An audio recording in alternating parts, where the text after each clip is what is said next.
buenas tardes a todas las personas que han tenido la gentileza, la amabilidad de estar en esta conversación, en esta mesa, y por supuesto la generosidad de estos panelistas que están presentes con nosotros. Mi nombre es Daniel Mesa, soy periodista científico, soy editor de una revista científica de periodismo científico llamada N+1.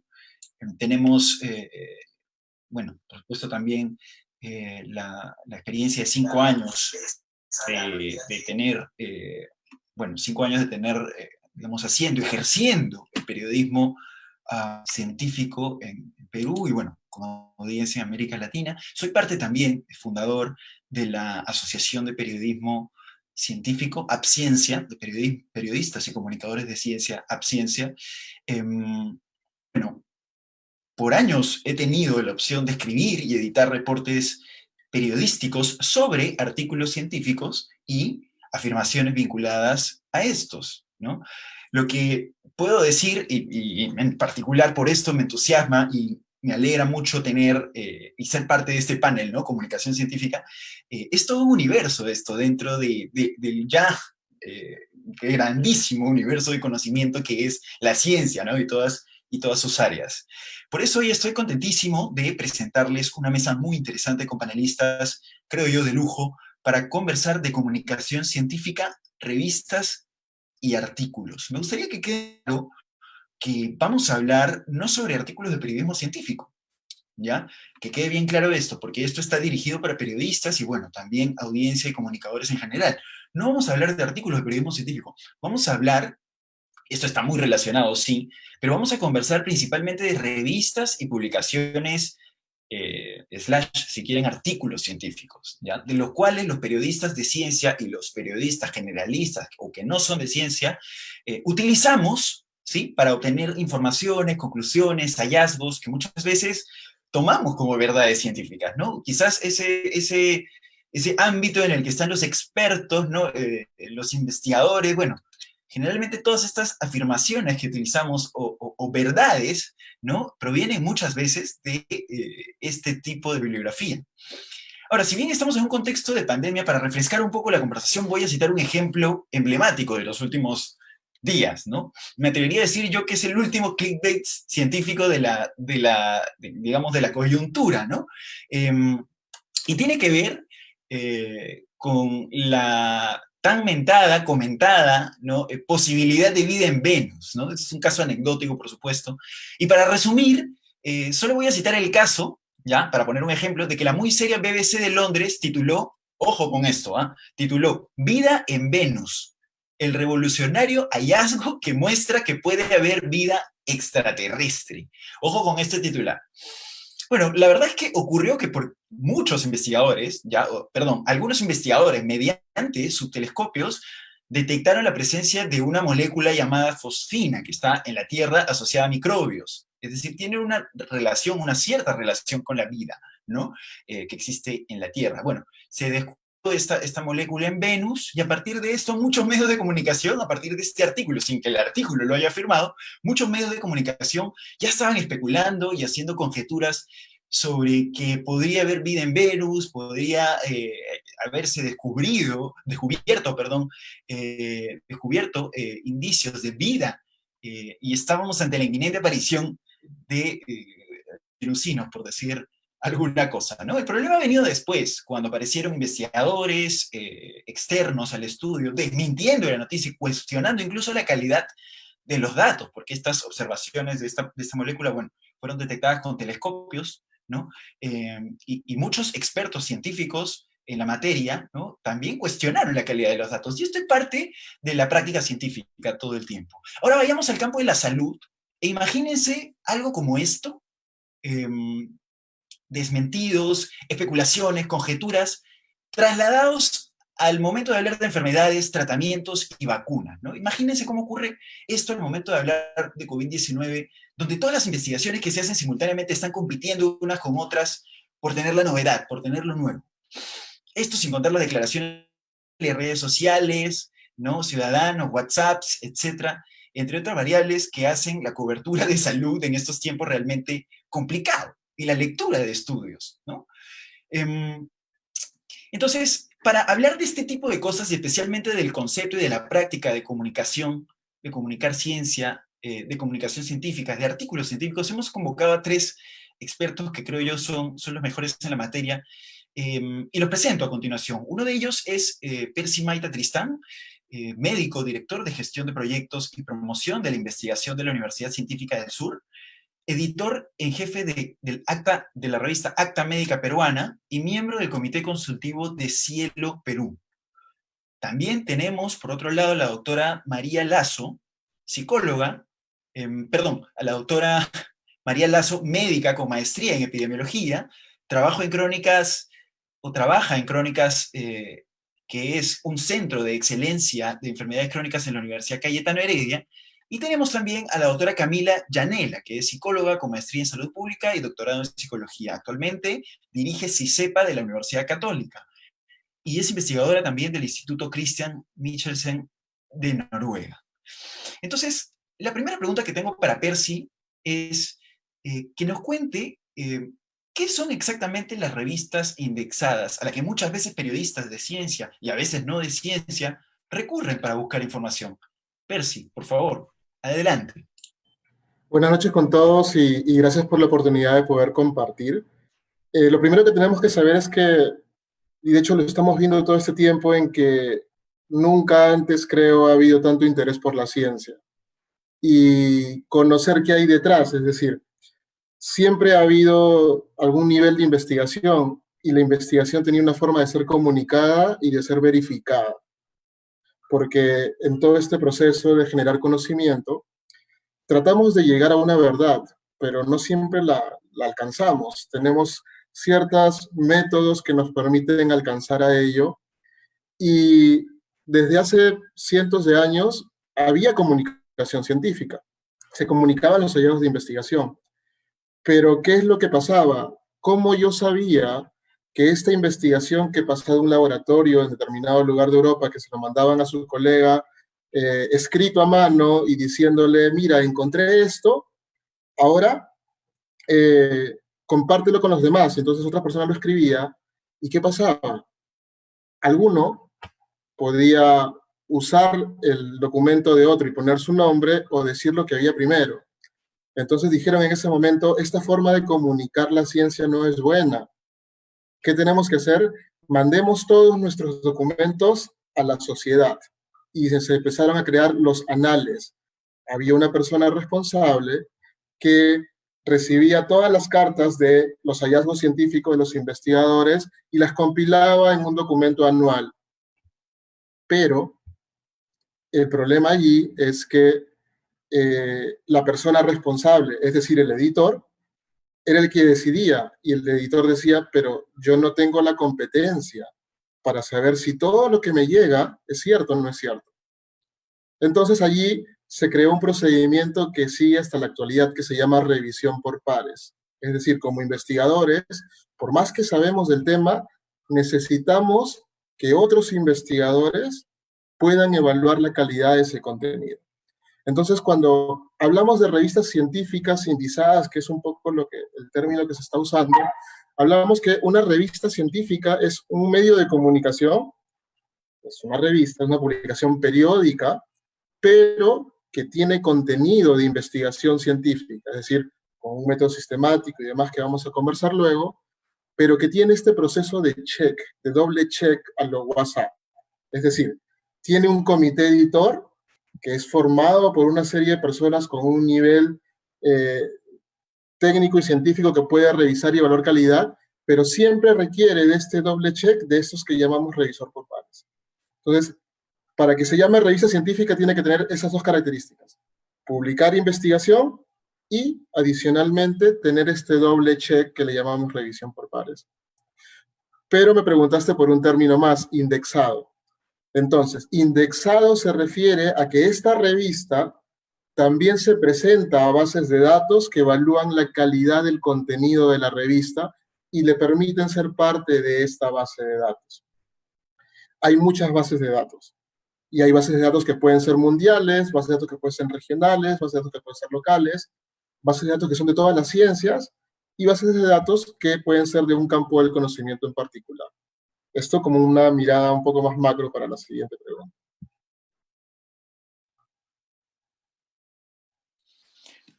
Interesante la forma en que lo planteas, ¿no? Históricamente, las personas, los investigadores, se propusieron y notaron la necesidad de doble chequear ese conocimiento, ¿no? Y esto creo que es clave al momento de, como investigador, como periodista, como ciudadano en general, tenerlo en cuenta, ¿no? Tenerlo en cuenta.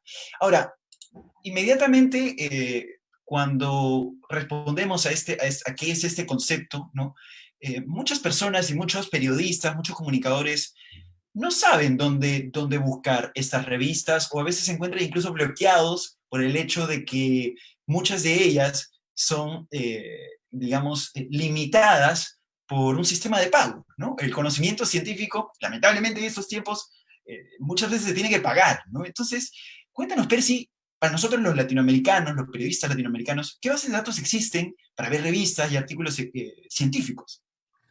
Sí, y bueno, felizmente estamos cambiando un poco. La ciencia se está moviendo lo que llamamos ciencia abierta y hay un movimiento que se llama Open Access, donde la idea es que cualquier ciudadano pueda acceder al contenido científico. En eso estamos avanzando todos en esta ruta de mayor transparencia. Y esto de transparencia es un término clave porque en todo este proceso somos como científicos conscientes de que hacemos el mejor esfuerzo para hacerlo mejor, pero sabemos de que esto puede revisarse con mejores técnicas y puede haber un cambio.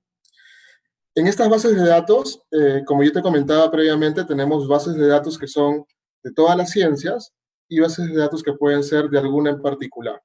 Entonces, empecemos por la que más usamos ahora en pandemia. En pandemia, todos estamos vinculados a salud y existe una base de datos en el mundo que es específicamente de salud. Bueno, son varias, pero esta es la más importante, que se llama PubMed. Esta es administrada por la Biblioteca Nacional de Medicina de los Estados Unidos y compila cerca de 6.000 revistas científicas, básicamente de ciencias de la salud y ciencias de la vida.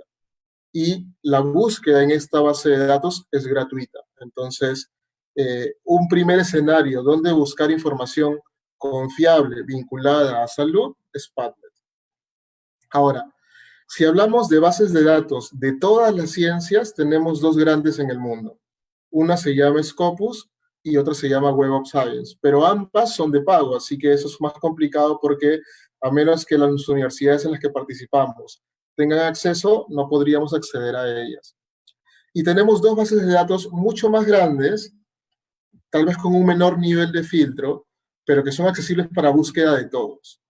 Una, que casi todos lo conocemos, que es Google, pero hay un Google académico. Scholar Google o el Google académico es el lugar donde podemos hacer el check cualquier ciudadano, cualquier estudiante. De hecho, ese es el lugar donde todo estudiante universitario está buceando todo el tiempo.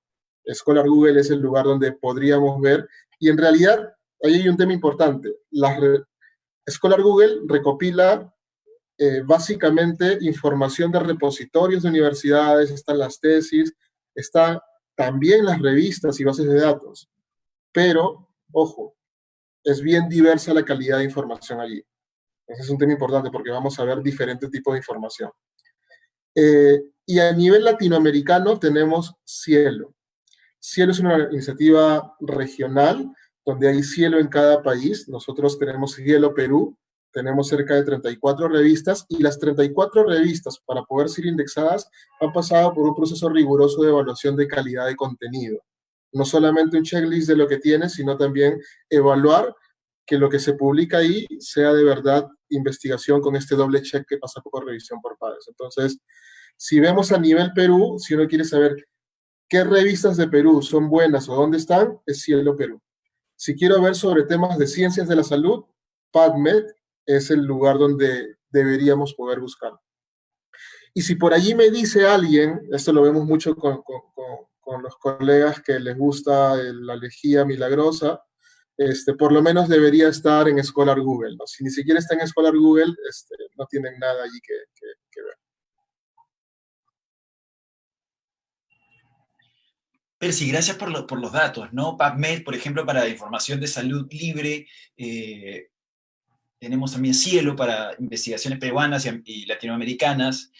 Creo que esto puede ser bastante utilitario, ¿no? Ahora, tú hablas constantemente, y esto es lo tuyo, te lo pregunto por eso, de revisión por pares. Entonces, esto es algo que los científicos y los periodistas científicos de alguna forma estamos bastante aproximados, ¿no? Esto es algo que siempre termina siendo un filtro para nosotros al momento de seleccionar la calidad de la información. Cuéntanos un poco más, Percy, ¿qué implicaciones significa que un artículo, que una revista tenga la revisión por pares? Bien, o sea, ustedes tienen la lógica de chequear más de una fuente y esa es la forma como ustedes verifican de que esta fuente es confiable y tengo mejor calidad de información. Como les comentaba en la revisión por pares, lo que buscamos es que a pesar de que la revista tiene un comité editorial, donde tiene editores que se dedican a investigar, no somos expertos en todo. Entonces necesitamos consultarle a aquellas personas, a aquellos investigadores en el mundo que hayan investigado lo mismo que este investigador, porque necesitamos asegurar que esto que publicamos sea cierto. Es decir, en todo el proceso de cualquier investigador, el investigador hace la investigación, tiene aprobación por un comité de ética, además, pero nadie lo está mirando de que esto que está haciendo sea cierto. El mayor temor que tenemos como editores de revistas científicas es publicar información que no sea cierta, porque la gente toma decisiones a partir de ello. Entonces, nuestra forma de poder estar seguros de que esto es así es justamente teniendo la revisión por pares. Ahora, ¿cómo funciona esto? Llega un artículo a una revista y lo revisa un editor o un comité editorial y luego de verificar que no tenga faltas éticas, de que haya match, como les digo a mis alumnos, mismo Tinder, en que entre la idea de lo que le gusta a la revista o quiere publicar y lo que hace el investigador haya un clic entre ambos y que metodológicamente sea adecuado, el editor decide, ok, este artículo me interesa, me parece, y he revisado, me parece bueno, pero hay que enviarlo a otros expertos que nos den su consejo. Entonces, por lo menos enviamos a 2 personas, por lo menos porque a veces podemos enviar a 3, 4, 5 personas. Y esto tiene un tiempo. Y ellos nos mandan comentarios. Los comentarios o observaciones por lo general están buscando mejorar la calidad del artículo y ellos dan la sugerencia de el artículo puede ser publicado, el artículo no debe ser publicado o puede ser publicado con tales correcciones o modificaciones. Y esto de aquí es un proceso de ida y vuelta, porque puede haber una ronda, 2 rondas, 3. Yo he tenido artículos que me han tomado hasta 7 rondas de revisión por pares, año y medio de proceso de revisión, como hay veces en que es mucho más corto. De hecho, algo que ha pasado en tema pandémico es que hemos tenido artículos que se han revisado súper rápido, porque necesitamos información, pero también ha habido artículos que se han publicado y que luego nos hemos retractado porque el proceso, al hacerlo demasiado rápido, han habido errores. Y probablemente también en este contexto a ustedes se hayan enfrentado con algún término conocido como preprint. Han escuchado que hay artículos que están en preprint todavía. ¿Qué es el preprint? Es ese artículo que ya está en el formato de la revista, que está listo para ser enviado o ya fue enviado, pero que se cuelga en un repositorio. Es decir, esta versión aún no tiene revisión por pares, aún no ha pasado este doble check ni de la revista ni de los revisores, por tanto, es solamente la versión del autor. Todavía no sabemos si va a ser publicado o no.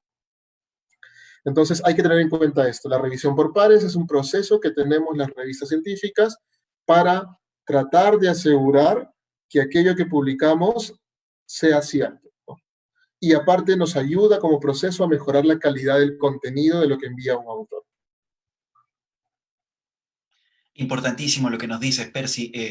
El tema digamos, saber que un artículo, digamos, es confiable, pasa necesariamente por una revisión por pares. Y aún así, y esto, y es, con esto traigo a colación la siguiente pregunta, aún así los científicos saben, y bueno, los periodistas científicos también, conocemos que aún publicado un artículo puede, ¿no es cierto? Puede aparecer, digamos, o puede incurrir en un error y aparecer quizás un experto externo, cuestionarlo, y ese artículo tiene que retractarse, ¿no? Tiene que retractarse, y esto es un tema o un campo grande también en la publicación de artículos científicos. Percy, y si quieres, cuéntanos de alguna experiencia tuya como editor de artículos científicos. ¿Qué debemos saber los periodistas, ¿no? Eh, sobre los errores y retracciones, ¿no? Porque muchas veces un vicio del periodista, y discúlpame, termino con esta cosa, el periodista tiene la idea a veces de que cubrir ciencia es cubrir resultados, como si fuera un resultado deportivo, ¿no? Un partido de fútbol a veces. Entonces se cae en ese pecado. ¿No? Entonces, cuéntanos qué tenemos que saber sobre los errores y retracciones, Percy. A ver, primero, de que en el proceso de hacer investigación estamos en una búsqueda continua de una verdad, pero no necesariamente siempre la vamos a encontrar o vamos a ver todo el marco. Entonces, es posible que hayan errores. De hecho, muchos de los artículos no son perfectos, o sea, tienen limitaciones en sus artículos, en el artículo y lo mencionan como tal. El problema es que dado que existen siempre intereses, y hay en una forma rápida lo que le llamamos potenciales conflictos de interés. Es decir, tenemos todos un interés primario. El interés primario es encontrar la verdad, ayudar a mejorar, encontrar la cura contra el COVID. El interés primario es responder la pregunta de investigación. El interés secundario es esto que viene adicional, parte del ego del investigador, los compromisos económicos, laborales, etc., que son válidos. El problema está cuando estos intereses secundarios se sobreponen y hacen que el investigador trastoque su conducta. Entonces, parte de la labor de la revista y de los editores es justamente preocuparnos por este proceso de transparencia y porque no hayan estos problemas. Sin embargo, es posible que en el proceso de publicación se nos vaya a pasar. Y allí sucede de que algún lector nos puede comunicar, oye, por si acaso, he revisado y ese artículo es plagiado, este artículo ya se publicó en otro lado, hemos revisado la información y por esto es importante la replicabilidad de la ciencia. He hecho lo mismo que tú dices y no me sale lo mismo que tú. Entonces, y ahí se descubren casos de invención. De hecho, con uno de los casos más conocidos y es el vinculado con autismo y uso de vacunas, donde se publica el artículo en Lancet, que es una revista de las más prestigiosas, y luego se retractan porque se dieron cuenta que habían datos inventados. Pero ya quedó en el ruido de este vínculo posible entre autismo y vacunas. De hecho, una característica importante es que una buena revista reconoce sus errores. Las malas revistas o revistas incipientes creen que para no perjudicarse es mejor ocultar el error. Y más bien nosotros tenemos el mecanismo que se llama retractación. Cuando se identifica alguna falta ética o algún problema en el camino, la revista se retracta. Y de hecho nos pasó hace poco con el caso Cuyubamba, ¿no? Los medios empezaron a retirar de sus páginas toda la información de Cuyubamba, como diciendo yo no lo hice. Pero sí más bien uno entra a una revista que se retracta, lo que va a hacer la revista es poner grande retractado. ¿Para qué? Para que cualquier investigador cuando vuelva a encontrar ese artículo ya no lo use, porque sabe que está retractado y va a linkear al mecanismo o a la información del por qué se retractó. Este es un proceso de construcción y de hecho que mucho de lo que hemos ido aprendiendo va saliendo a partir de cada error que vamos conociendo. En revistas peruanas casi no hemos tenido retractaciones, no porque no haya, sino porque no estábamos preparados, digamos, no era la usanza. Felizmente, cada vez más somos más conscientes de ello, cada vez los comités editores se preocupan más en este importante detalle que es asegurar la credibilidad de lo que se publica y que si encontramos a futuro algún error, deberíamos retractarlos. Tenemos un caso que me tocó ver a mí, fue un estudio que se había financiado el INS y cuando estábamos evaluando los artículos que se habían publicado a partir del financiamiento del INS y encontramos que ese mismo artículo había sido publicado otras 9 veces más. Entonces hicimos una editorial, comentamos y todo, porque justamente es transparentar estos casos porque esto ayuda a corregir el sistema y a que, ante todo, y esto siempre se lo digo a todos mis estudiantes, lo que tiene un investigador, un científico, es ante todo su credibilidad, es un tema de honestidad y confianza. Entonces, ¿por qué? Porque ustedes creen en los documentos que publicamos en revistas. Entonces, sí es importante que esta labor que realizan los editores de las revistas científicas se preocupen por tratar de garantizar, y digo siempre tratar, porque puede ser que en algún momento se nos escape algo, pero tenemos el mecanismo que se llama retractación y un proceso. De hecho, tenemos unas guías que se llaman COPE, del Committee of Publication Ethics, que tenemos un flujograma para cada tipo de vicio. Y entonces, y cuando hay dudas, hay comités a los cuales tú puedes consultar y preguntar cuál sería el procedimiento en este caso. Entonces, esto sí es algo que cada vez se viene trabajando más. CONCITEC recién ha creado, bueno, tiene el reglamento para el Código Nacional de Integridad Científica y está creando un comité de integridad científica donde justamente este tipo de faltas pueden ser revisadas, cualificadas y sancionadas. Entonces, estamos avanzando en ello. Qué bueno, Percy, muchísimas gracias. Es bueno saber que se está avanzando esto a nivel nacional, ¿no? Y solamente para concluir, voy a tomar y citar una frase de un artículo recientemente publicado en Amazon de Roxana Tabatman, que dice, bueno, ella está citando a su vez a otro comentarista, ¿no? Dice, los trabajos científicos publicados o no tendrían que venir con una etiqueta de alerta que diga, es altamente probable que lo que va a leer está parcial o totalmente equivocado, ¿no? Cosa que quizás no es algo que venga en la primera cara del artículo, ¿no? Pero siempre, como bien dice Percy, de esto ya lo hemos hablado, hay secciones en el paper, en la parte de la discusión, ¿no? Discussion, donde se presentan las limitaciones, los posibles errores, ¿no? Que pueden haber en una investigación. Muchísimas gracias, Percy. Ahora pasemos con la epidemióloga María Lazo. Muy interesante también, es seguramente lo que nos va a compartir. Y la primera pregunta que le quiero hacer a María es, ¿cómo define una investigación científica? ¿No? Hablando ya de que, bueno, ella está inserta en el campo de la salud y ha participado, seguramente, bueno, lo dice su CV, en muchas investigaciones científicas. Cuéntanos, María, ¿cómo defines una investigación científica para todas las personas que nos están escuchando? Hola, ¿qué tal? Muchas gracias por la invitación. Eh, bueno, en realidad sí, digamos, estudié medicina, pero mi ámbito de acción es la investigación. Creo que la investigación científica, lo básico es que buscamos responder a una pregunta de investigación, ¿no? Y creo que aquí lo importante es una frase que escuché y que me quedó muy grabada, y es que hay que tener pasión por la pregunta y no por la respuesta, ¿no? Nosotros, cuando tenemos una pregunta de investigación, la basamos en una hipótesis, ¿no? Creemos que A va a estar asociado con B, que si nosotros usamos este tratamiento, la persona puede mejorar su salud, su calidad de vida, reducirse la mortalidad. Pero eso es una hipótesis. Recién nosotros, cuando desarrollamos todo el trabajo de campo, vamos a poder responder a esa pregunta, ¿no? Y muchas veces la respuesta no va a ser la que nosotros esperábamos, ¿no?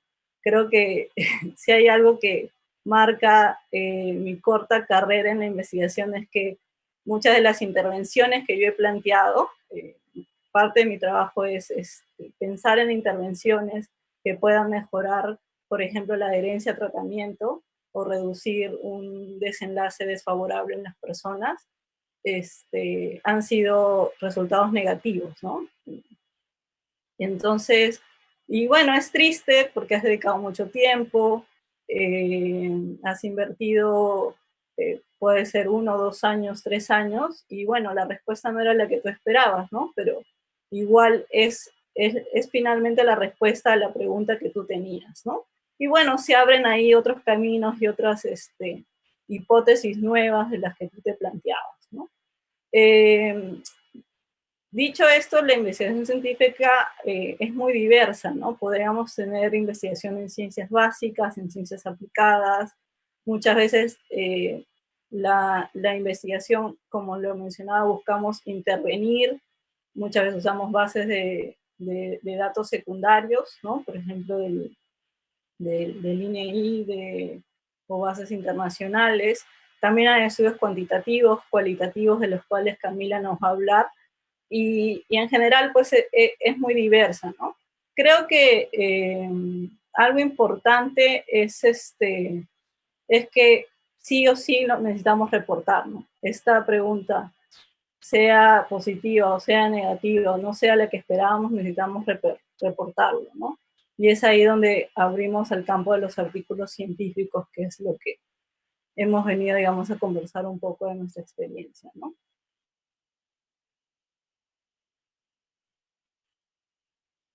Repito. Gracias, María. Te decía bueno, nos gustaría que un poquito nos amplíes, ¿no? Ya desde tu campo, ¿qué estructura, por ejemplo, ya que nos has hablado del objetivo, ¿no? El objetivo es principalmente responder a una buena pregunta, ¿no? Entonces, quizás los periodistas generalistas, más que los científicos, porque los científicos ya estamos familiarizados finalmente con la estructura de los papers, ¿qué nos podrías decir de la estructura de estos artículos, ¿no? ¿Qué estructura fundamental tienen? Em, ¿Cómo, por ejemplo, podríamos revisar un artículo, ¿no? Claro, idealmente, pues hay que leerlo todo, ¿no? Estudiarlo todo, revisarlo, buscar fuentes distintas, pero, a ver, ¿qué estructura fundamental tiene un artículo científico que debería saber un periodista? Eh, Pensando un poco en facilitar esto, creo que finalmente un artículo busca responder 4 preguntas grandes, ¿no? Siguiendo con esta muletilla de la pregunta. Entonces, el primero es, ¿por qué esta pregunta de investigación es importante? ¿No? Necesitamos en ese bloque que le llamamos introducción, explicar cuáles son los antecedentes, qué estudios previos han habido, qué limitaciones han tenido estos estudios, ¿no? Cuáles son los vacíos en la información y por qué es importante llenar este vacío, ¿no? La relevancia puede ser para la salud pública, puede ser para la clínica, puede ser para entender mejor un proceso o eh, entender mejor un proceso, ¿no?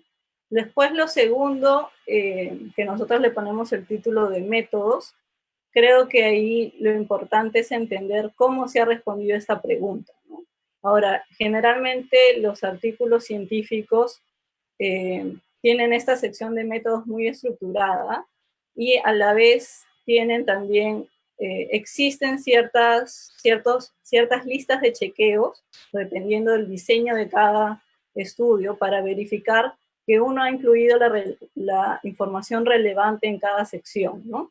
Pero generalmente en los métodos explicamos cuál ha sido el diseño de nuestro estudio, dónde lo hemos realizado, quiénes han participado, cuáles han sido nuestros criterios de inclusión, de exclusión, qué variables estamos midiendo, qué procedimientos hemos seguido, ¿no? Y aquí vamos desde cómo hemos invitado a los participantes a formar parte del estudio, asegurarnos también de que los participantes hayan leído el consentimiento informado y hayan dado su autorización a participar. Luego, bueno, explicamos todos los procedimientos que se han seguido, ¿no? Las muestras que se tomaron, las evaluaciones que se realizaron. Luego entramos un poco a la parte más estadística, de entender cómo hemos analizado la información y también asegurarnos de que tenemos la cantidad de participantes suficientes para poder responder a nuestra pregunta de investigación adecuadamente, ¿no? Y luego hay una sección especial que es de ética, donde explicamos, bueno, resaltamos nuevamente un poco de eso del proceso de consentimiento informado y además resaltamos dónde hemos obtenido la aprobación ética para realizar nuestro estudio, ¿no? Entonces, esta sección, que es la de metodología, puede variar de acuerdo generalmente al diseño del estudio, pero estos pasos o estos subtítulos que les he dado es lo que normalmente usamos, ¿no? Luego viene una tercera sección que es la sección resultados, ¿no? Y acá ya entra de llano a saber o conocer cuál ha sido la respuesta a nuestra pregunta, ¿no? En mi caso, que soy más cuantitativa, esta parte es muy numérica, ¿no? Pero en el caso de Camila, que seguro ya lo va a explicar, los resultados en la Universidad de Ciencias Sociales es diferente, ¿no? Pero digamos de lleno decimos qué hemos encontrado, ¿no? ¿Qué hemos respondido? Y finalmente la cuarta sección es la sección de discusión y de resultados. Generalmente en esta sección contrastamos nuestros resultados con estudios previos, ¿no? Por ejemplo, ¿no? En mi caso, como les explicaba, esta intervención que fue negativa, yo necesitaba contrastar un poco mis resultados con estudios que se habían hecho en otros países y tratar de encontrar o de resaltar tal vez las diferencias que podrían haber generado que mis resultados sean negativos, ¿no? Luego hay una sección que es muy importante, que son las limitaciones. Es ahí, en esa sección donde uno reconoce las limitaciones que su estudio ha tenido y que podrían estar disminuyendo un poco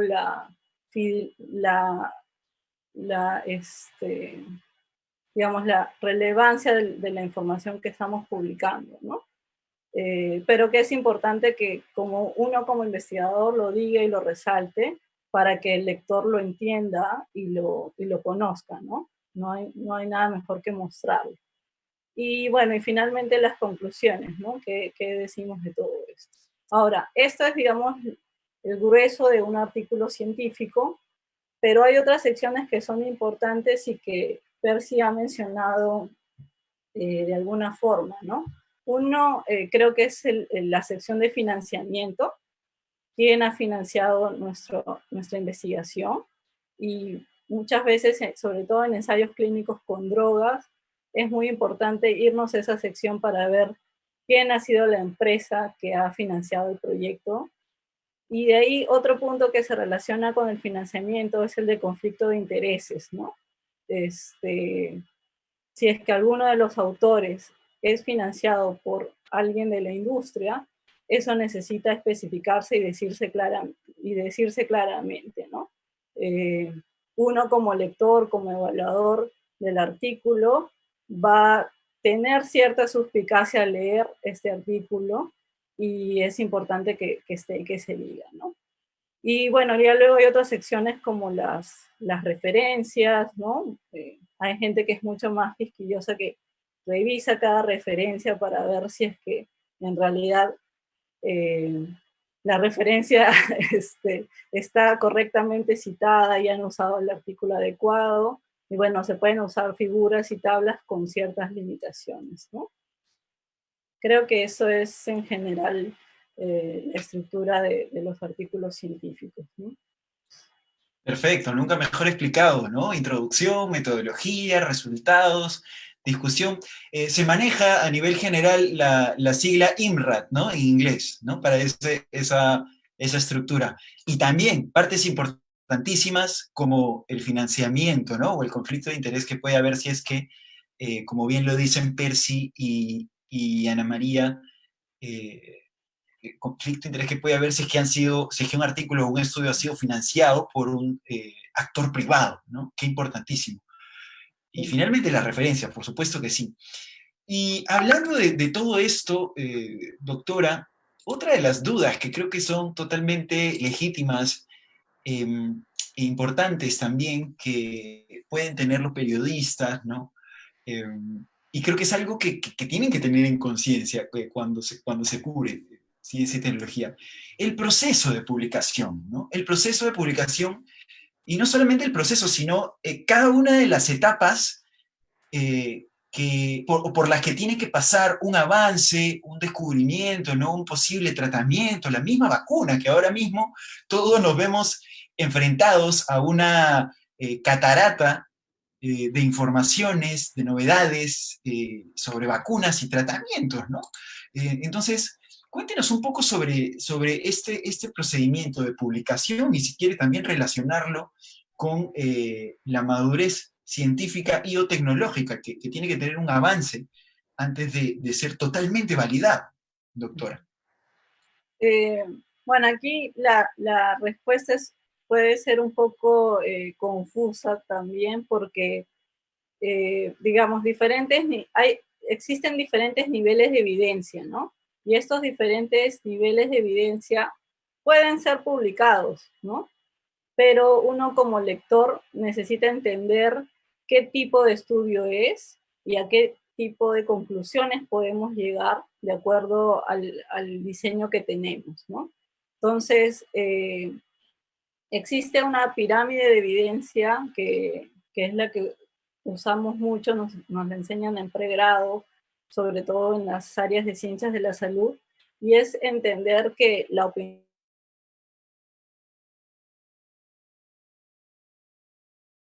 incluso estudios que muestran algo que le llamamos plausibilidad biológica, es como que si nosotros utilizamos la droga X, es posible que la célula tenga una reacción que pueda ser positiva.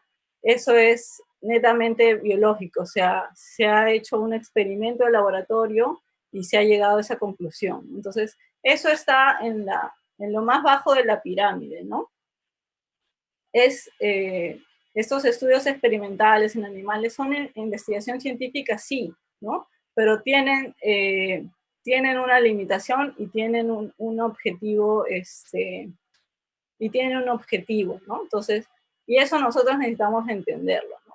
Luego ya van a venir los estudios de series de casos, donde vemos un pequeño grupo. Es probable que los primeros estudios que se hicieron con las primeras personas que tuvieron síntomas de COVID hayan sido presentados como series de casos, ¿no? Describiendo un poco qué es lo que se iba encontrando.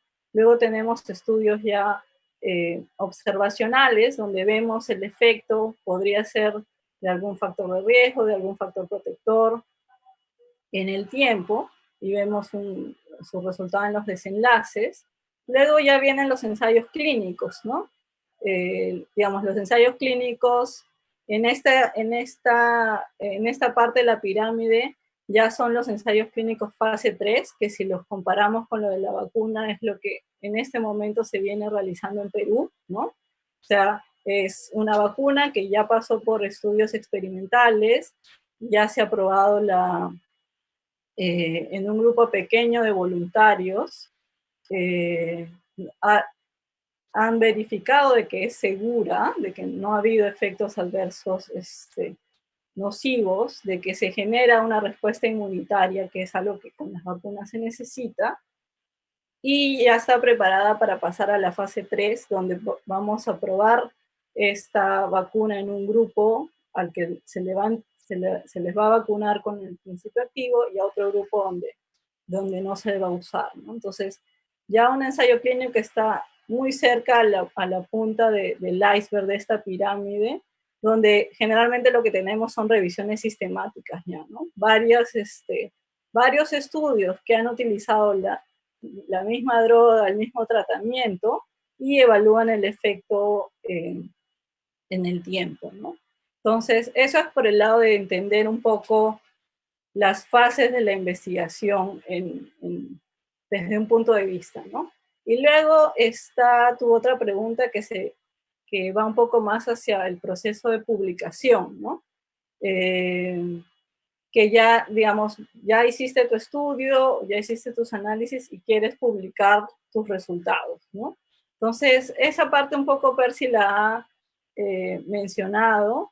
Eh, para mí, desde el lado del autor, y creo que para gran parte de los autores, a veces es un proceso que no es tan sencillo, ¿no? Uno termina su artículo, siente que está todo claro, ¿no? Tus coautores han aprobado también esa versión, eso es algo importante. Si tú escribes un artículo con 3, 4 personas más, todos deben haber leído y confirmado de que aprueban la publicación de este artículo, y luego empieza tu proceso de búsqueda a qué revistas enviarlo, ¿no? yo suelo hacer una lista porque sé que la primera no me va a aceptar, entonces genero una pequeña lista y empieza mi trabajo de enviarlos, ¿no? Entonces, generalmente el envío eh, se sigue un pequeño proceso, se confirma de que no has enviado tu artículo a otra revista, ¿no?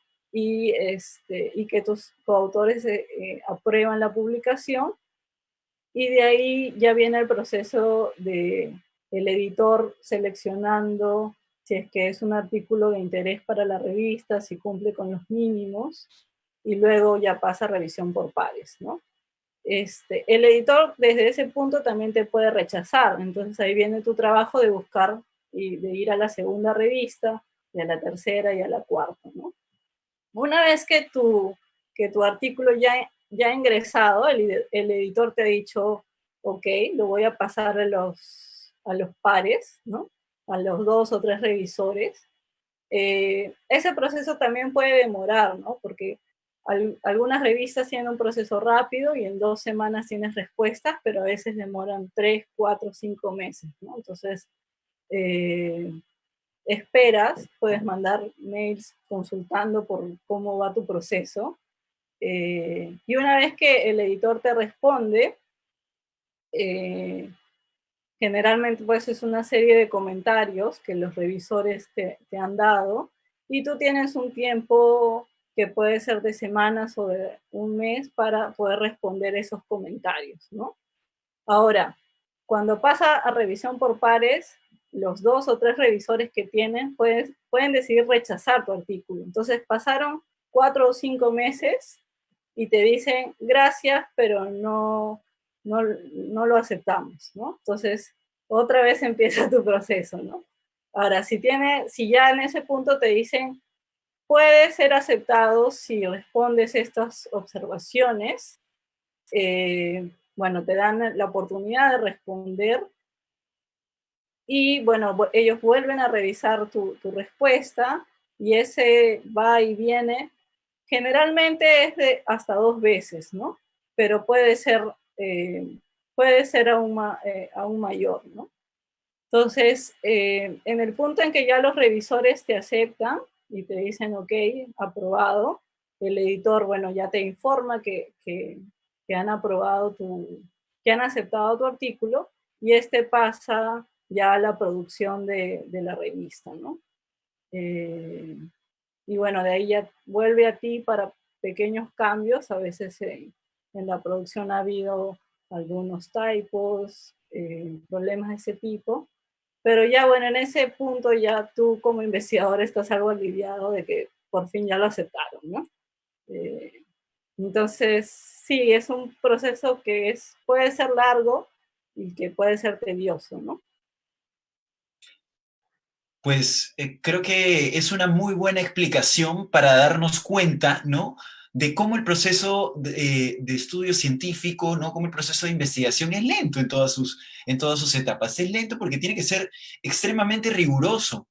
Y creo yo que esto es importante que los comunicadores y periodistas lo sepamos, porque la cobertura de estos procesos lentos y complejos también ameritan una revisión exhaustiva, ¿no? Con muchas fuentes, y además con el cuidado de no buscar demasiadas certezas en un mundo o en un terreno que está lleno de preguntas, ¿no?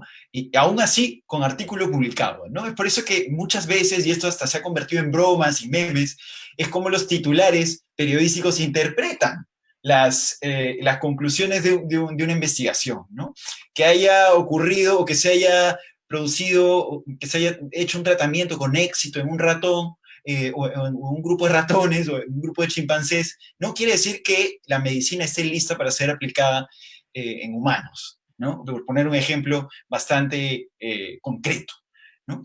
Y ahora entonces, y agradezco mucho a María Lazo por las luces que nos ha echado en este campo, vamos a pasar a otro terreno que es un universo que a mí en particular me apasiona mucho, y que son las ciencias sociales, ¿no? Las ciencias sociales, y, y que la profesora Camila Yanela nos va a aclarar algunas cosas y nos va a poner algunas cosas en contexto, porque ella es experta en estos temas.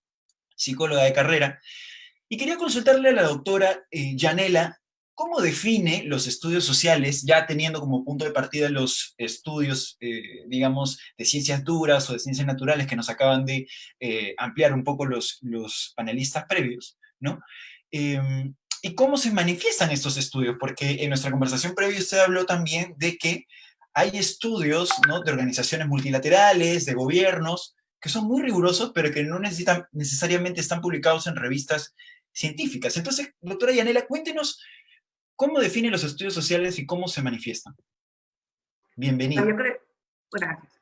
Yo creo que los estudios sociales le puedes aplicar todos los criterios que han descrito Percy y María. Yo creo que el proceso de publicación es parecido a las revistas científicas de ciencias sociales, que además que es amplio, y humanidades, es el mismo proceso.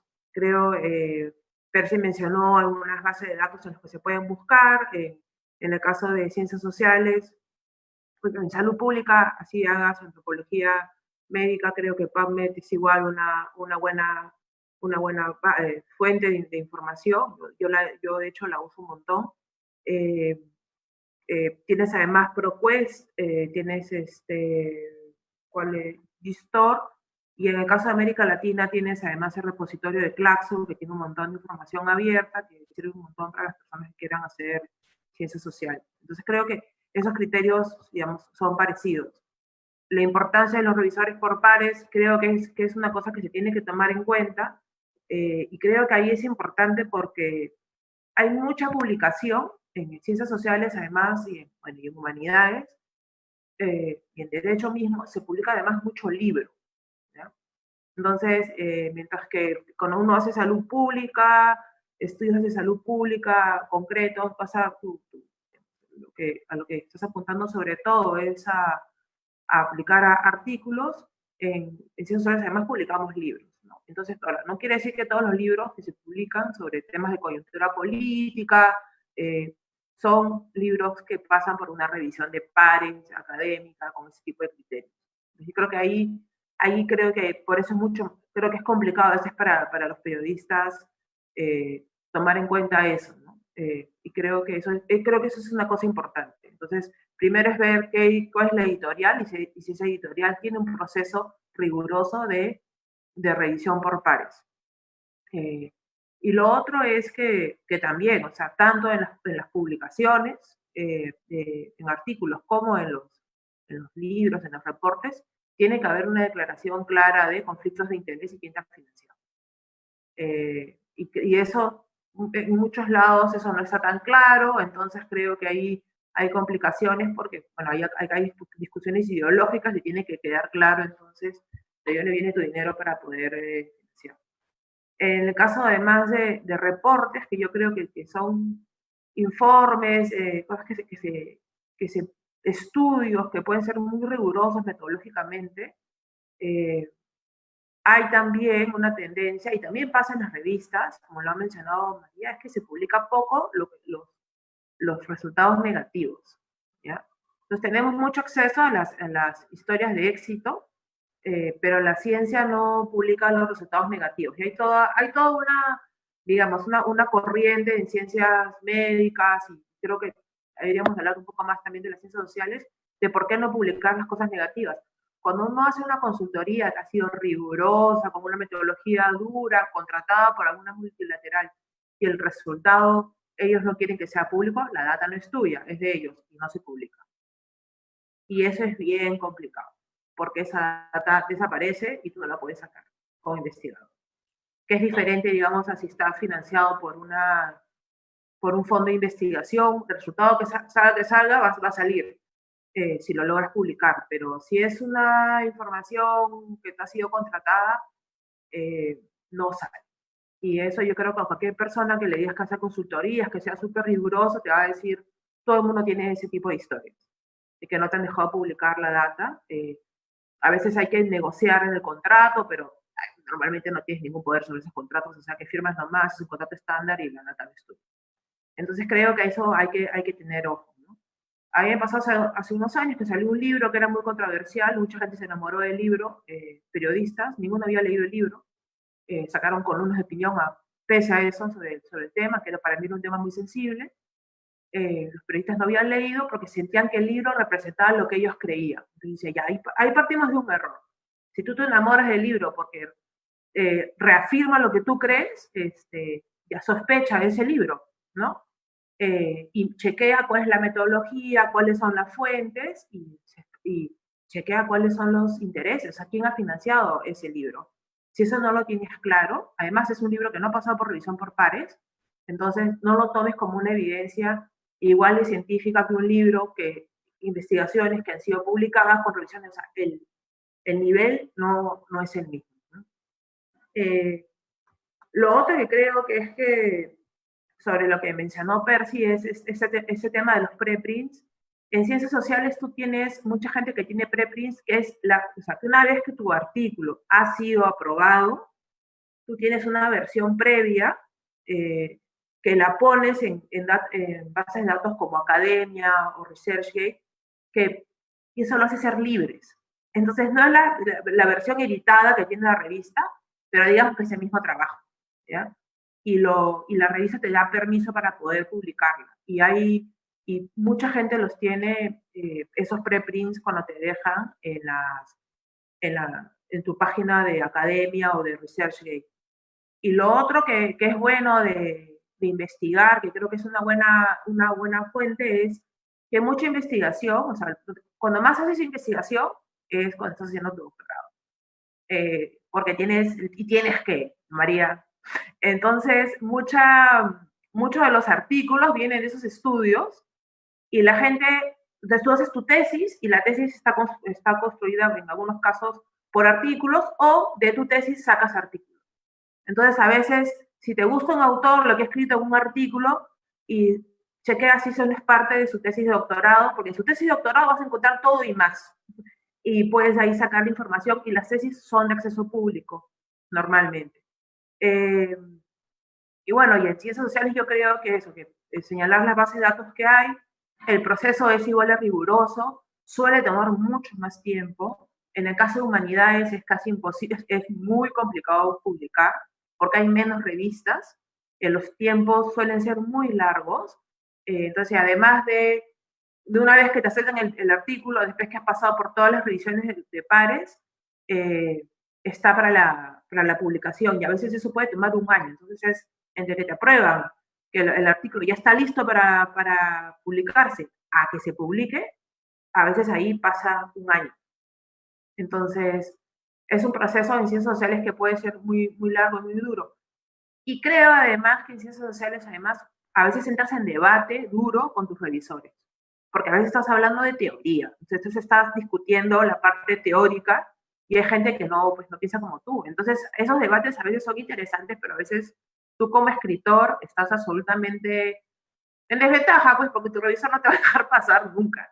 Entonces ahí hay que pensar si te retiras, si te vas a otra revista, que hay gente que no vas a lograr convencer, ¿no?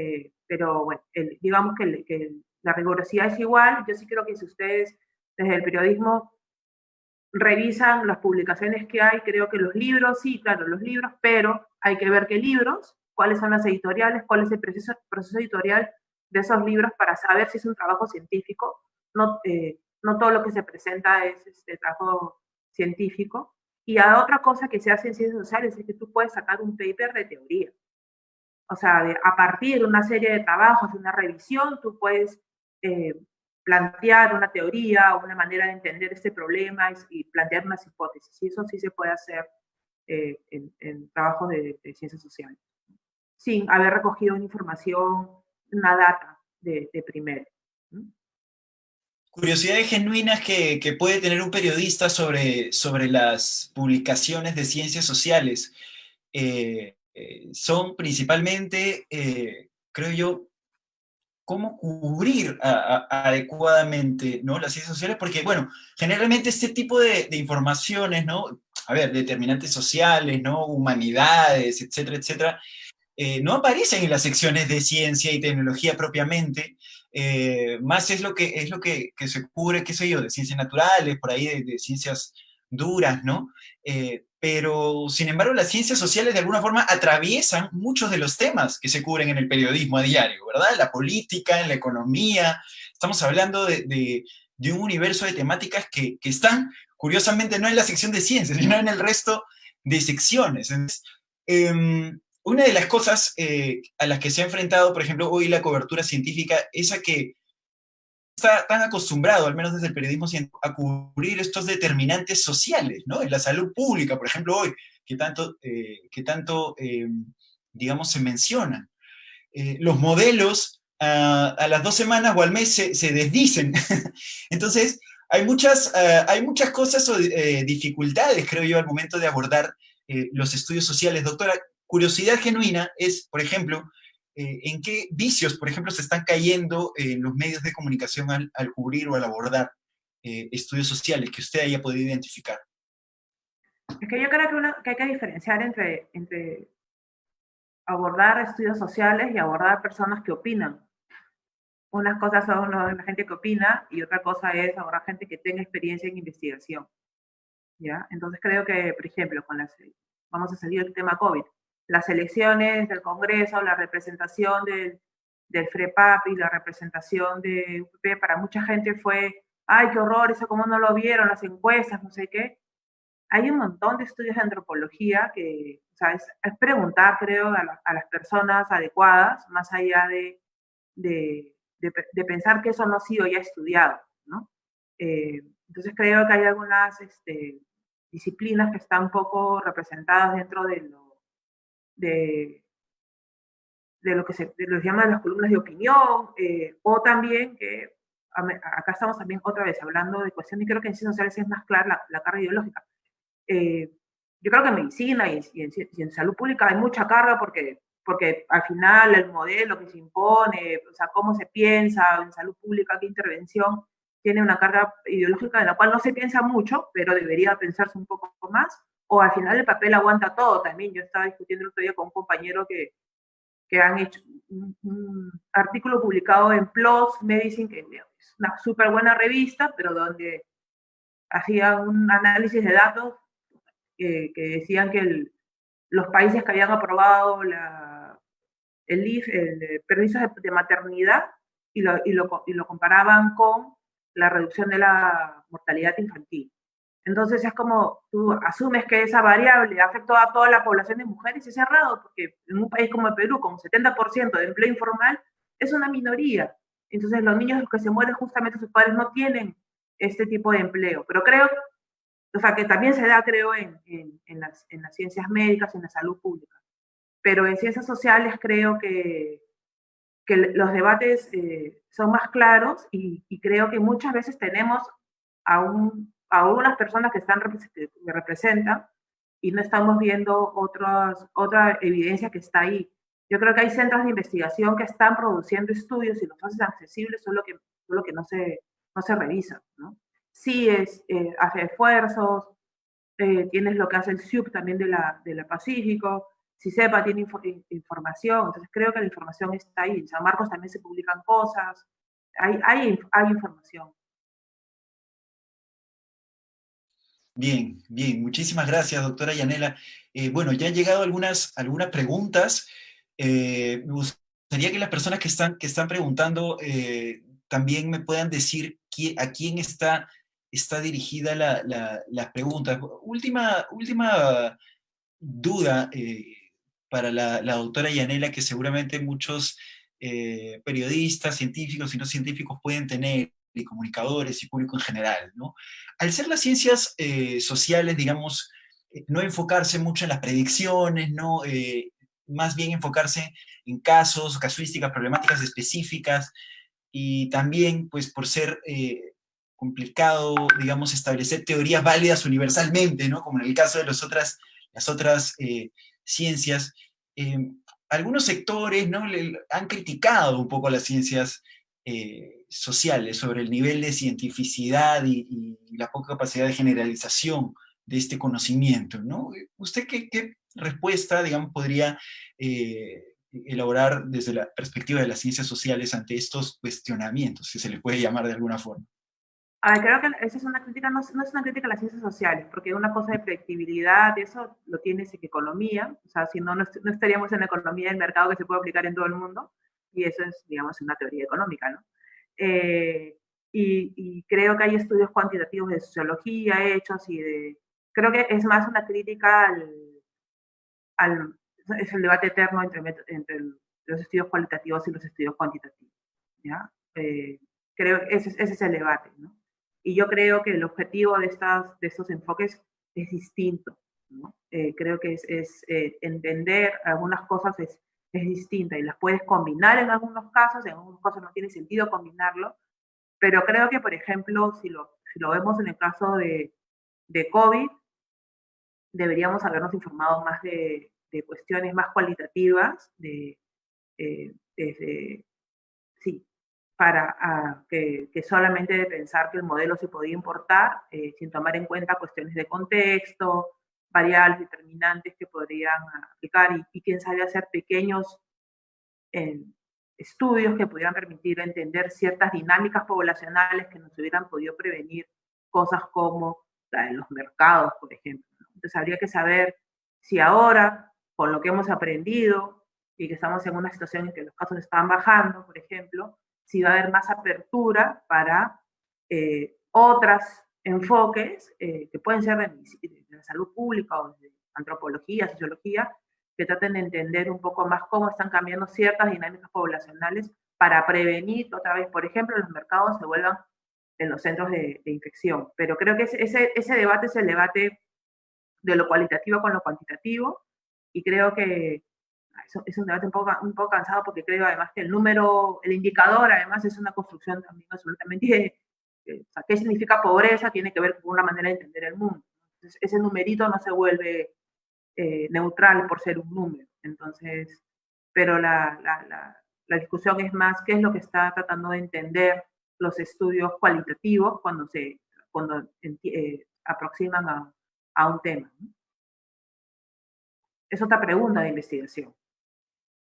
Correcto, no puedo estar más de acuerdo, doctor, en su apreciación relacionada a la forma de abordar el COVID, ¿no? Hay determinantes sociales, hay características antropológicas, culturales, ¿no? Que creo que son claves al momento de entender y abordar y enfrentar un problema, ¿no? Que es específico por cada país, por cada localidad, por cada región, ¿no? Ese es un mundo esto. Bueno, muchísimas gracias por esta aclaración de tantos términos y cuestiones relacionadas a la comunicación científica. Y ahora tenemos varias preguntas del público que voy a tratar de resumir. Esperemos poder contestarlas todas. De Gerson Collade, periodista científico, Gerson dice que pregunta, como investigadores, ¿qué debe considerar un periodista antes de hacerles una entrevista sobre su estudio publicado o cuando les piden comentarios respecto a su tema de estudio?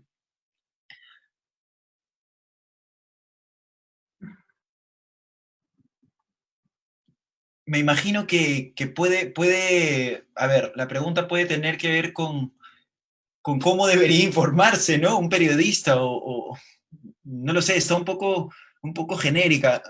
Gerson, no sé si me la puedes especificar, porque ha habido un silencio un poco revelador. Dice, Wildo Ciancas, que me asegura que las personas que realizan una revisión por pares no estén afectadas por intereses de por medio. A ver si... En realidad no podemos asegurar 100% que esto suceda así, pero antes, cuando el editor invita a un revisor, por lo general le comunica el tema y a veces, dependiendo del tipo de revista, a los autores. Entonces la persona declara su potencial conflicto de interés y puede decir, me ha pasado más de una vez en que me han invitado a revisar artículos, y le digo, mira, yo conozco a estas personas, no conozco el artículo, si deseas lo reviso o si deseas te sugiero a otra persona. Algunas revistas me dicen sí, revísalo, otras no. Esto sobre todo es más fuerte en comunidades pequeñas. Esto, por ejemplo, en revistas peruanas solemos hacerlo completamente ciego para que justamente no se conozcan entre sí o no sepan a quién le están revisando. Pero mientras más grande es la comunidad científica, menos de este tipo de conflicto hay. Sin embargo, ¿es posible que existan? Sí. Y por eso el Committee on Publication Ethics tiene flujogramas o procedimientos cuando se detecta de que algún revisor usó en forma inadecuada la información de otro autor, o incluso pasó antes que el autor podía recomendar revisores. Y hace como 3 o 4 años se detectó que habían autores que recomendaban a un revisor, pero escribían mal el correo, y el correo lo tenían los autores. Ah, Y luego de un tiempo se pudo detectar eso de que sistemáticamente un grupo de autores de algunos países hacían eso, trafiaban el correo de su revisor y ellos mismos se respondían las observaciones. Eso también ha pasado, entonces no puedo decir nunca no es posible y es completamente escéptico, pero sí tenemos los procedimientos en que continuamente estamos revisando para evitar que eso suceda. Y otra cosa que suele pasar es que te dicen, cita a este autor, ¿no? Entonces el revisor a veces quiere que lo citas a él o a ella, ¿no? Y yo creo que esa es o sea, cuando es una referencia que puede tener sentido, ¿ya?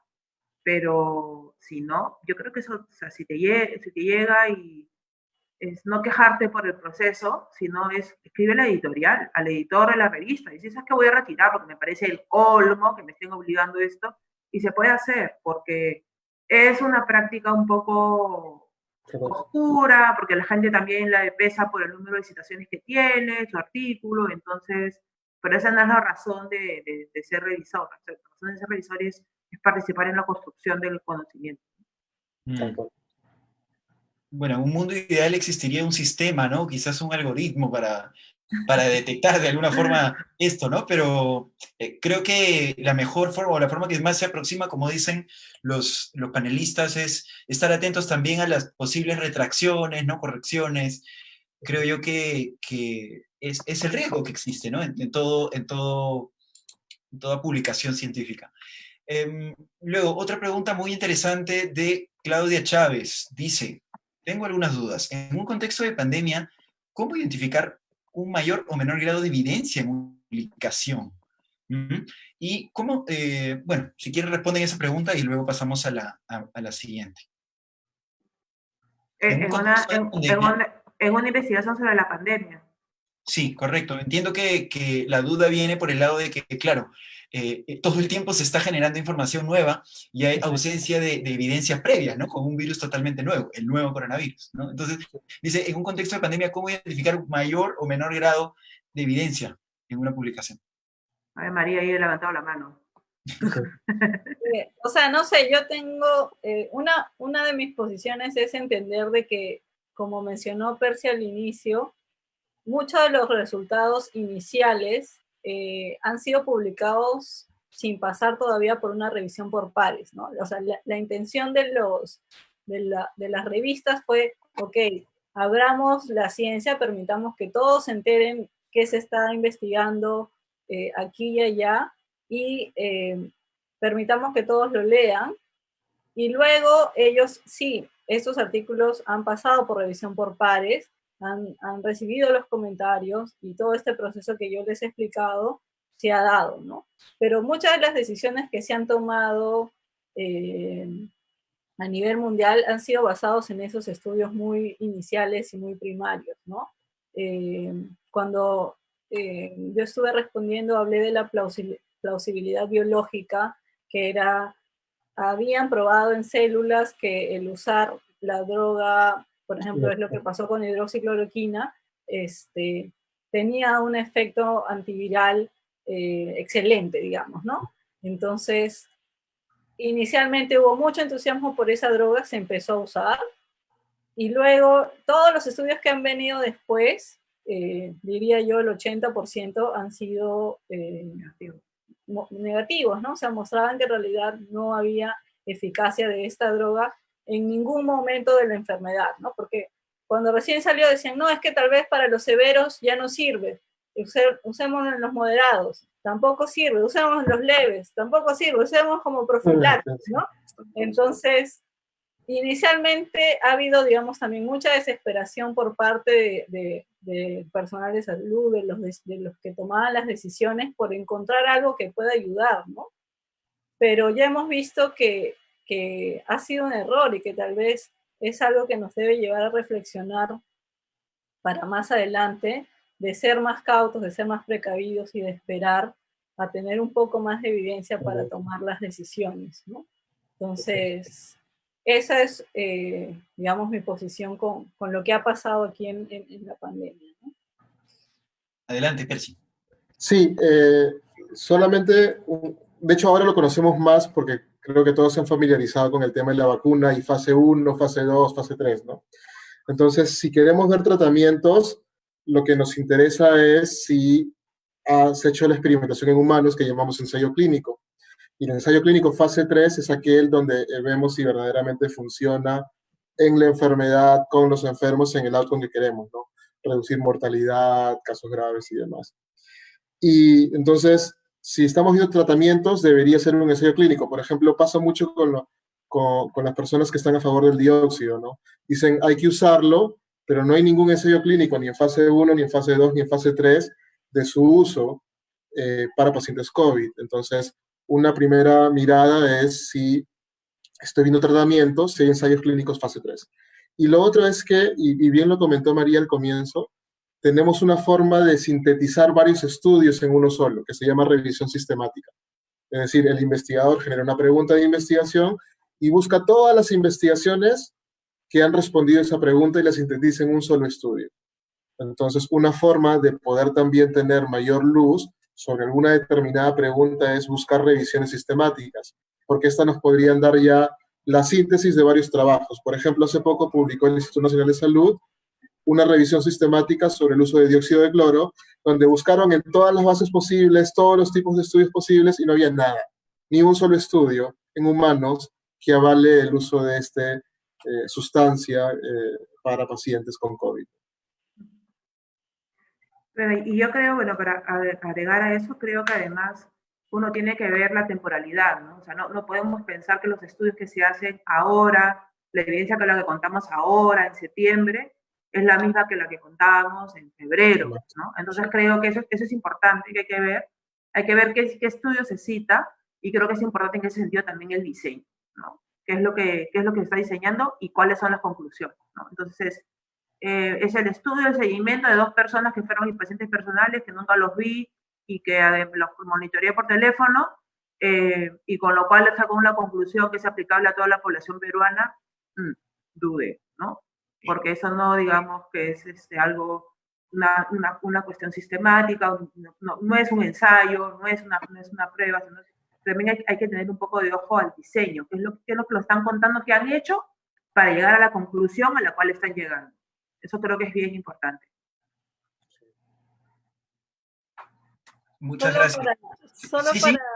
Para agregar, y es algo que Camila ha mencionado, y es que si bien el ensayo clínico o la revisión sistemática son uno de los diseños ideales para probar y entender si algo funciona o no, verificar la calidad de los mismos también es algo importante, ¿no?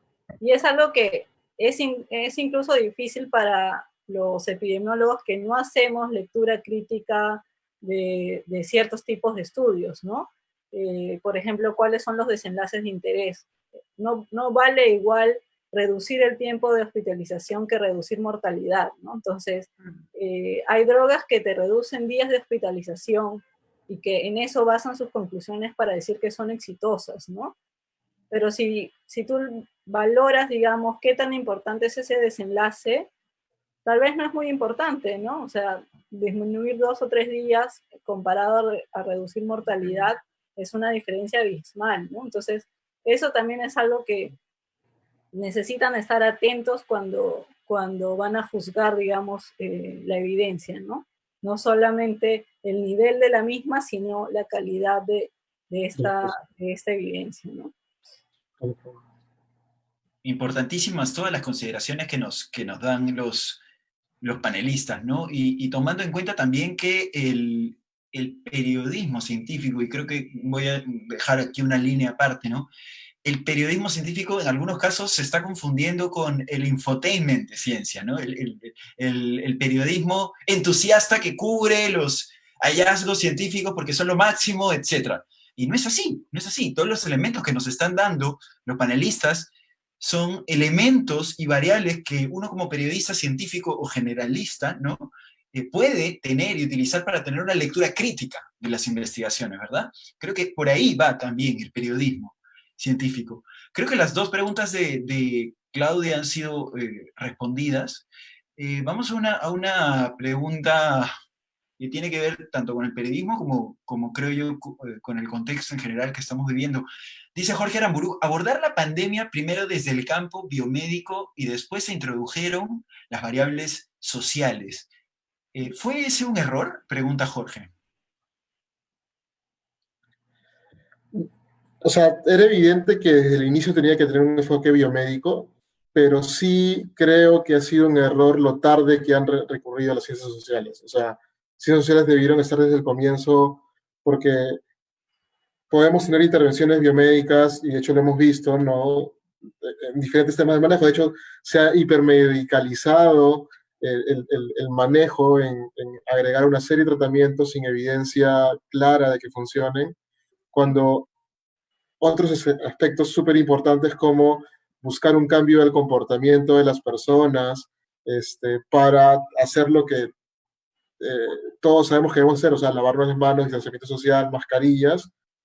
No se ha incidido bien en los mensajes porque de repente no se ha consultado con los investigadores adecuados. En este caso, los médicos, los epidemiólogos, los biólogos moleculares sabemos de algunas cosas, pero en este campo son los científicos sociales los que conocen mucho mejor de cómo aplicar intervenciones en este tipo de situaciones. Entonces, y tiene que ver con la discusión previa, ¿no? A veces cuando uno habla de ciencias se va mucho a las ciencias naturales, ciencias exactas, ciencias biomédicas, pero investigadores hay en todos los campos del conocimiento y revistas científicas hay en todos los campos del conocimiento. Entonces, sí es bueno que tengamos mapeado toda esta diversidad de investigadores que hay en el Perú con los que contamos y que podemos recurrir, ¿no? Y que evidentemente el gobierno debió recurrir antes a los sociales. Bueno, y a historia, ¿no? Yo creo que si uno lee Cueto sobre la historia de las epidemias en el Perú, si lee la introducción sobre cómo se abordó, echándole la culpa a la gente con el enfoque biomédico, dices, estamos haciendo lo mismo que hicimos para la peste en 1904. Entonces creo que ahí había información y creo que además había mucha información de otras enfermedades infecciosas. O sea, teníamos información sobre el peso del hacinamiento, el peso en algunas zonas de algunos distritos de Lima, por ejemplo, que lo que podía impedir que la gente pudiera adherir. Teníamos las variables económicas, o sea, teníamos otra serie de variables que creo que hubieran podido alimentar mejor lo que estaba pasando, y creo además que teníamos diferentes contextos en el Perú, y creo que ahí los epidemiólogos es algo que gritaban desde el día cero, es decir, vamos a tener diferentes brotes con diferentes maneras de presentarse, no pensemos que, o sea, nos llenamos la boca de decir es un país multicultural, con diferentes regiones naturales y no sé qué, y a la hora de implementar una estrategia es la única para todo el país, ¿no? Y creo que eso ha sido un gran error. Gracias. Bueno, bueno, ahí Wildo nos ha dejado varias preguntas. Voy a escoger una de ellas para dar también espacio a los otros, a las otras preguntas. Wildo Ciancas, a ver, pregunta,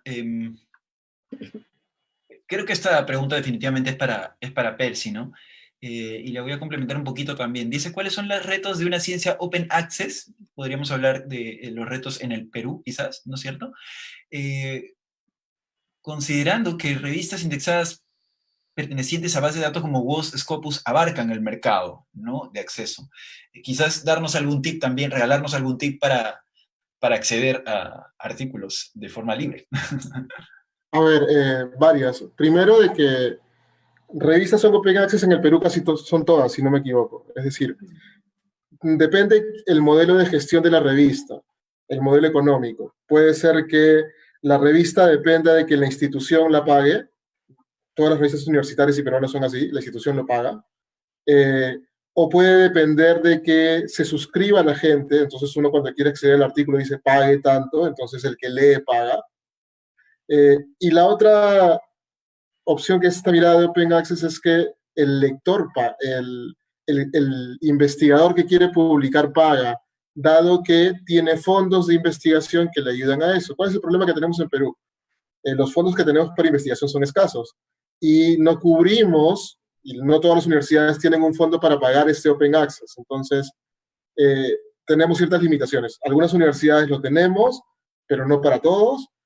Algunos no lo tienen y lamentablemente no tenemos un fondo de Concitec que ojalá lo haga, que por lo menos las investigaciones que financia Concitec deban tener un fondo para pagar el Open Access, porque si ya como ciudadanos hemos pagado con nuestros impuestos para que se haga la investigación, deberían tener un fondo para que esa investigación esté disponible para todos. ¿Qué alternativas hay? Justamente lo mencionaba Camila, es decir, varios investigadores pueden colgar el preprint, o sea, la versión que enviaron a publicar, no la versión final, sino la enviada, o dependiendo de la revista, tienen te permiten el preproof, o sea, la versión antes de publicarse, tú la puedes subir a ResearchGate o al repositorio de la universidad. ¿Y cómo podemos acceder a esos artículos cuando a veces son de revistas pagadas? El truquito es con Scholar Google. Ustedes entran a Scholar Google, ponen el título del artículo y por lo general a la derecha va a aparecer un link. Si a la derecha aparece un link es que está gratuito. Y si no lo pueden acceder así, busquen el correo del autor. El autor siempre te va a, o sea, la mayoría, casi 99% de veces te va a compartir su PDF para que lo puedas leer. Si eres un investigador, porque a los investigadores nos miden por cuántas citas tenemos, entonces mientras más citados somos, más impacto tenemos. Y en el caso de ustedes, mientras sepan que es un periodista que podría hacer una nota de prensa, el investigador feliz le va a mandar el artículo, bueno, no sé si resumen, pero esa es parte verdaderamente nuestro mayor problema. Es decir, el investigador se preocupa por publicar y por comunicar a la comunidad científica. Las revistas, nos preocupamos en hacer las revistas bien, pero ninguno o muy poco en la comunidad peruana, ni las universidades, ni las revistas, ni los investigadores nos preocupamos en traducir este conocimiento que se ha hecho para una comunidad científica, en llevarlo a la comunidad y al ciudadano para que use la información de la ciencia. Y creo que ese es parte de nuestro gran problema. No estamos comunicados. Si uno revisa, ahora por pandemia más, pero si uno revisa los contenidos de los medios peruanos, casi la única información científica que tienen es el rebote de medios extranjeros sobre investigación publicada en el extranjero. Y conocemos muy poco de la ciencia que se produce en Perú. Recién ahora, por pandemia, pero este es un error común. O sea, como investigador, como editor de revista, como autoridad universitaria, puedo decirles que estamos mal porque no nos comunicamos con ustedes y tenemos que ver la forma de cómo trabajar en conjunto, porque si la comunidad en general no usa la ciencia para la toma de sus decisiones, evidentemente no van a demandar ciencia y por tanto va a haber menos presupuesto y por tanto va a haber menos ciencia.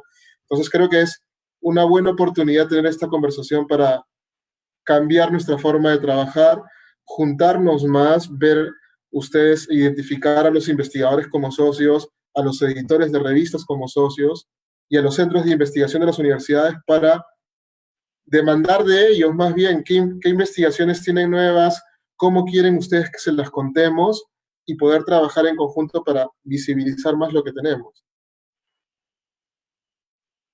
Bueno, creo que la respuesta de Wildo, la pregunta de Wildo ha sido respondida y hecho el llamado de Percy, ¿no? A toda la comunidad científica y comunicadores de ciencia a poder articular esfuerzos, ¿verdad?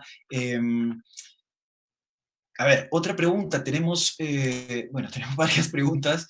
Voy a tratar de no repetir el autor de la pregunta. A ver, teníamos aquí una para la doctora Yanela. La perdí. Bueno, dice, esta es una pregunta que quizás para todos, si es que alguien conoce de algún caso, pero es gracioso, ¿no? Bueno, dice, ¿qué filtros existen en la prensa a la hora de publicar notas científicas? Ustedes desde fuera, ¿Qué filtros saben que existe, quizás a la hora de publicitar en las oficinas de prensa de las universidades, ¿no? Porque ese vendría a ser el primer filtro, ¿no? Digamos, ¿cómo podrían responder esa pregunta? ¿Qué filtros existen en la prensa a la hora de publicar notas científicas? Creo que ha cambiado un poco, porque antes, por lo menos el filtro siempre era, espera que la revista te acepte la publicación o lo vaya a publicar para que tú recién saques tu nota de prensa del artículo. Ahora con los preprints que cada investigador sube a los repositorios y ya tienen la información, que era un medio dogma anterior, ya como que se ha trastocado, porque el investigador puede subir su información y esta información podría ser reporteable. Ahí la pandemia ha cambiado un poco la forma de trabajo de lo que antes más o menos era el estándar, ¿no? El estándar era esperar a publicarse para hacer la nota de prensa. Pero lo que hay detrás es que tenemos muy poca cantidad de notas de prensa de investigaciones. Creo que ahí nos falta trabajar mucho más. ¿Qué sí sería, y creo que lo vi en una pregunta que varía por la mano, es, deberíamos tratar, por un lado, la revista o la universidad o el centro de investigación, el investigador te va a contar su punto de vista del artículo y está publicado. Sí sería bueno que en este proceso interaccionen con otros investigadores que puedan darle mayor validez, valor o contextualizar lo que este investigador en particular está contando. De esta forma, aseguramos una mayor diversidad y algo que nos pasa cuando escribimos un artículo, porque la revista no nos permite, somos bien puntuales en quedarnos en las recomendaciones y todos los resultados. Pero a veces nos emocionamos cuando vamos a la prensa y contamos más cosas. Entonces, tener un control con otro investigador que puedas decirte, oye, te está contando algo que es más allá de su artículo, ten cuidado. O sea, eso sí podrían tenerlo en la forma de trabajo. Claro, quizás la pregunta de Pedro Ceballos, ¿no? Que es la pregunta que acabamos de hacer, también va, aparte de lo que acaba de explicar el doctor Maita, va también por si es que los medios de comunicación tienen algún filtro, ¿no? Esa es una gran pregunta, y esto también tiene que ver con cada uno de los medios de comunicación. Creo que no se puede responder de forma general. Probablemente los grandes medios de comunicación tengan un equipo idealmente de periodismo científico, los medios masivos, ¿no? Y quizás los medios especializados, bueno, tengan esa ventaja de estar también rodeados de solamente periodistas que cubren ciencia, ¿no? Entonces esto es muy variable, la verdad. Habría que preguntárselo a cada medio, ¿no? ¿Qué filtro tiene para publicar artículos de periodismo científico? Y es muy buen aporte el que Percy acaba de hacer, ¿no? Y esto es un principio del periodismo. Si vas a cubrir un estudio, procura rodearte de varias fuentes, ¿no? Esto es un principio periodístico totalmente, de varias fuentes externas al estudio que quieres cubrir, ¿no? Ese creo yo que es uno de los mejores filtros que hay hasta el momento, ¿no? Ahora, una pregunta para la doctora Yanela. Interesante pregunta y tiene que ver directamente con las campañas de comunicación que aplicó el gobierno esta pandemia. Dice, ¿cuál es su análisis sobre estas campañas, doctora? Me imagino que se refiere a las últimas, ¿no? A las más fuertes. Yo creo que las campañas han sido tardías, pues, ¿no? O sea, comenzamos comunicando muy tarde, ¿no? Entonces es muy complicado, otra vez, o sea, creo que hay que tomar en cuenta todo el tiempo que la gente está aguantando y venir con la culpabilización en agosto, después de 5 meses, complicado, ¿no? Cuando además, y ahí ya se había comenzado con la reactivación económica, entonces ahí hay una serie de cosas, no sabes a jugar fútbol con tus patas, pero métete a un micro lleno de gente, ahí es un poquito complicado, ¿no? Entonces creo que la comunicación creo que ha sido mala, ha fallado, creo que ha sido una de las grandes debilidades de la respuesta estatal. Se falló hasta el tema con los pueblos indígenas en la Amazonía, que se entendió que lo que había que hacer era traducir y no tratar de comunicar, entender, tener un enfoque intercultural, por ejemplo, que eso también ha sido muy criticado. Entonces creo que ahí hay una serie de problemas. Y lo otro es que después de tantos meses, cuando ya la gente está en modo sobreviviendo, tratando es complicado solamente trabajar con el miedo y con la desconfianza, ¿no? porque no puedes tener una sociedad que está todo el rato con miedo y con desconfianza. Entonces yo creo que ahí han habido algunos errores, algunas apuestas creo que no han sido las más afortunadas, y además creo que además que han sido muy dirigidas a ciertos grupos poblacionales, sí, ya a los jóvenes, porque tenía razón, pero también es a ciertos jóvenes, a cierto tipo de actividades, cuando se pudo haber sido un poquito más democrático, digamos, en el uso, ¿no? Porque no es solamente tú tomar tu cerveza, sino es tu jefe haciéndote ir a trabajar y puede ser que mintiendo con la prueba rápida, y además la prueba rápida no es diagnóstica y estamos haciendo que la gente vaya con pruebas rápidas. Entonces, ha habido como mucho descontrol, poca claridad y una campaña que al final se ha centrado en una responsabilidad individual, ¿no? Y creo que ahí es complicado porque si en un sistema de soporte social es muy complicado llamar a esta responsabilidad individual luego de 5 meses. Entonces creo que una cosa hubiera sido una campaña de comunicaciones en marzo y otra cosa una campaña de comunicaciones ahora en agosto en el Perú, ¿no? Porque muchos dicen, no, pero mira los spots de España. Ya, pero España logró bajar, pues. O sea, logró bajar, se relajaron y tú dices, oye, tengan cuidado ahora. Entonces, ese es también el momento, el tipo de soporte social que se tiene en España y el sistema de salud no es lo mismo que lo que tenemos acá, ¿no? Entonces, creo que también hay que saber qué es lo que estamos comparando. Yo creo que en lo comunicacional ha sido de lo más débil de la respuesta a la pandemia, porque no estamos preparados, ¿no? En general, en salud pública se comunica, creo que mal, o sea, y eso lo tenemos mal, o sea, las comunicaciones de, no sé, de enfermedades crónicas, María, campañas pocas, ¿no? En tuberculosis son malas, y creo que eso deberíamos de mejorar en general en salud. Gracias, doctora Yanela. Bueno, creo que la opinión ha sido clara, ella la considera un poco tardía.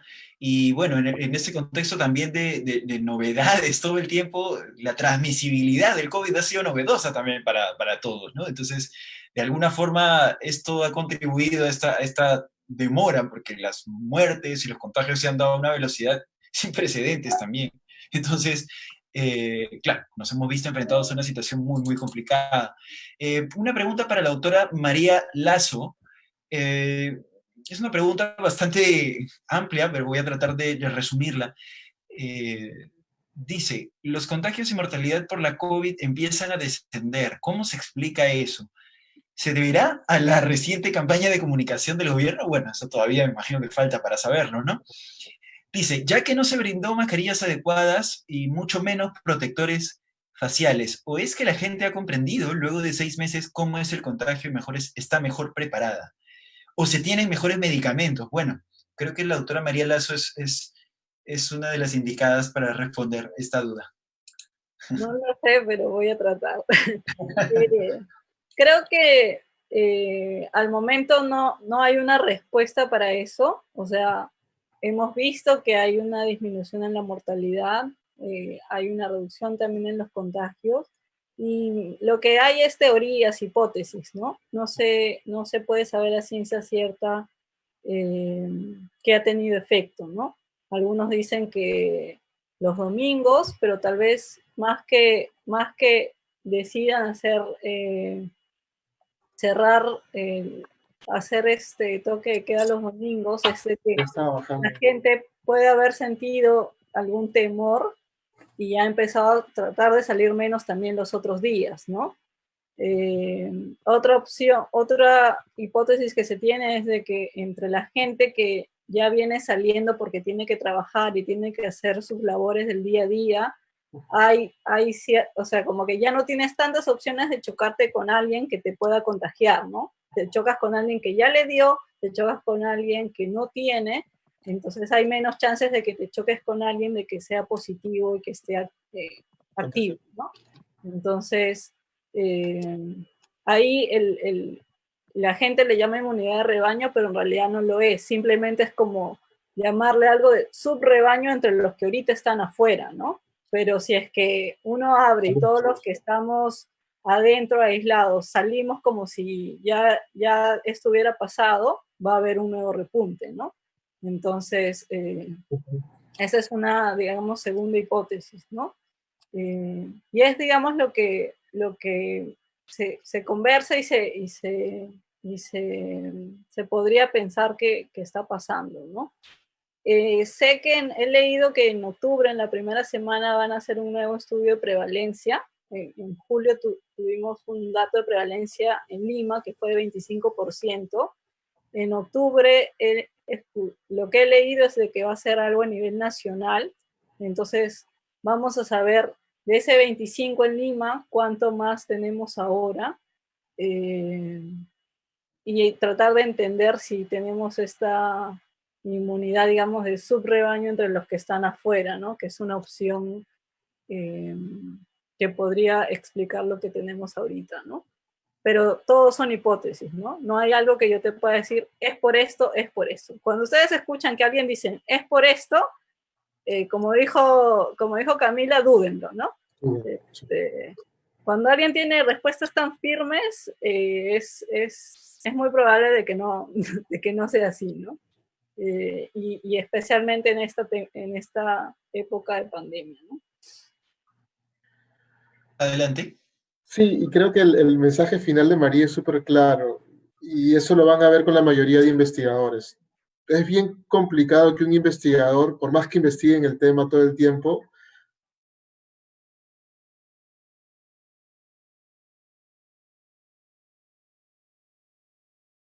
entonces cuando alguien es tan, y nos pasa en el caso extremo, ¿no?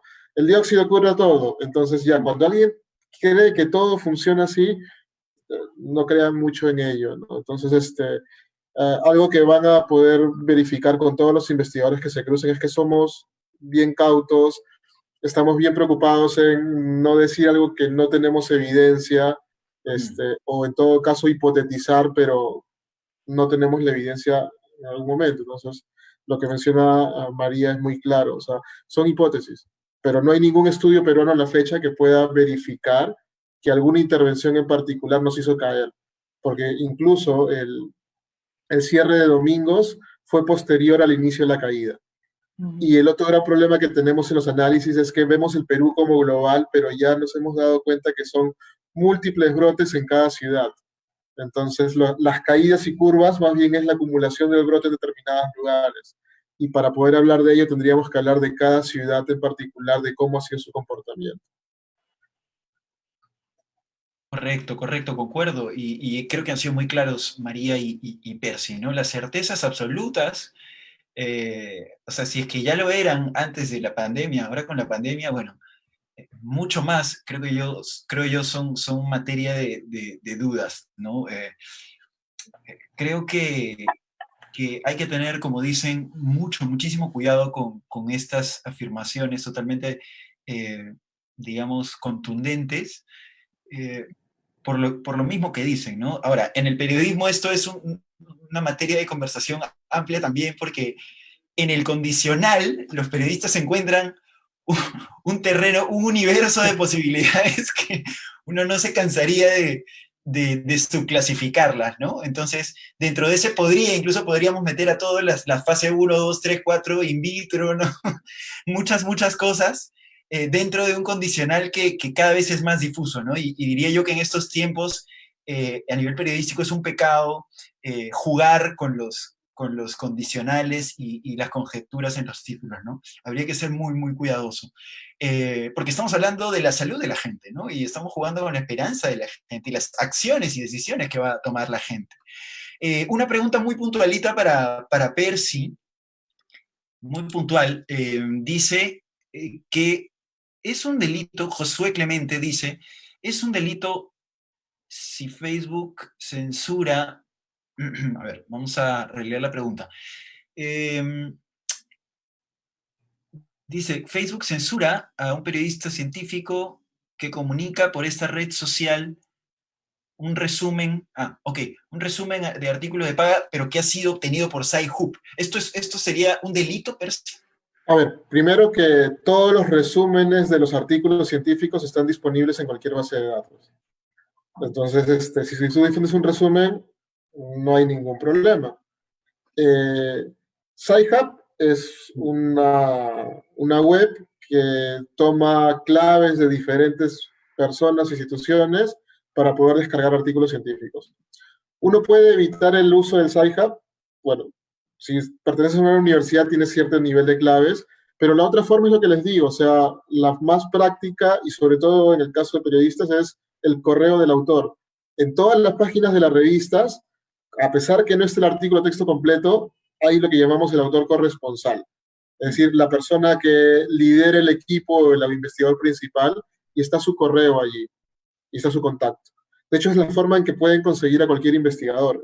Pueden buscar allí. Ahora, si es a nivel Perú, otra forma que también se comentó con el tema Cuyuamba es que pueden entrar al CTI Vitae de Concitec, donde están registrados todos los investigadores peruanos, aunque ahí no están sus correos de contacto. ¿Cómo les salen sus correos? Entran, buscan su último artículo publicado en Scholar Google y van a encontrar su correo y su teléfono con toda seguridad allí. Es la forma más fácil de estoquear a un investigador. Ok, perfecto, perfecto. Entonces, wow, hay varias otras preguntas, pero creo que un poco se redundan en algunas respuestas que ya las han dado a lo largo de la resolución de todas las dudas que he planteado. Quería, la doctora Yanela me parece que quiere complementar algo. Sí, creo que hay una pregunta ahí y no quisiera que se quedara así porque es sobre el tema del dióxido y creo que no debería quedarse así abierta. Por supuesto, adelante. A ver, yo creo que una cosa es que nosotros seamos cautelosos en no venir con decir, tengo este tratamiento, pero creo que como el tema del dióxido es justamente, uno no puede afirmar que funciona porque, no, como ya dijo Percy, si tú no me dices que hay por lo menos un estudio de seguridad, o sea, o de que eso funciona, estadio 1 y 2, no puedes decir que este es un tratamiento, o sea, no debe tener la etiqueta de tratamiento, ¿no? Entonces creo que eso es diferente a que nosotros a decir, bueno, hay que tener cautela sobre lo que se dice, o sea, tener cautela justamente creo que es totalmente opuesto a lo que está pasando con el dióxido. Y además porque los argumentos que se están usando no casi con la mentira, ¿no? O sea, por cómo se presentan, ¿no? Entonces creo que no es lo mismo pedir ser cautelosos con el tema de la vacuna, o sea, la vacuna no está a nivel del dióxido, ¿no? La vacuna se está probando con personas, con un método científico, digamos que está siguiendo todos los estándares para probarlo bien, ¿no? No sé si Percy quieres decir algo sobre eso. Sí, o sea, de hecho, tuvimos un debate con los investigadores que estaban detrás del dióxido de cloro y en 2 horas y media no pudieron demostrar por qué funcionaba. O sea, no había ningún estudio lógica del por qué y la única evidencia disponible a la fecha que tenemos para alguna enfermedad humana es para el mal aliento, nada más. Como es desinfectante, te desinfecta la boca, te quedas sin bacterias y tu aliento es mejor. Es para la única evidencia que tenemos del dióxido de cloro y luego es puro desinfectante, no para consumo humano. Entonces, algo que ni siquiera está probado para consumo humano podría ser pensado que fuera un medicamento.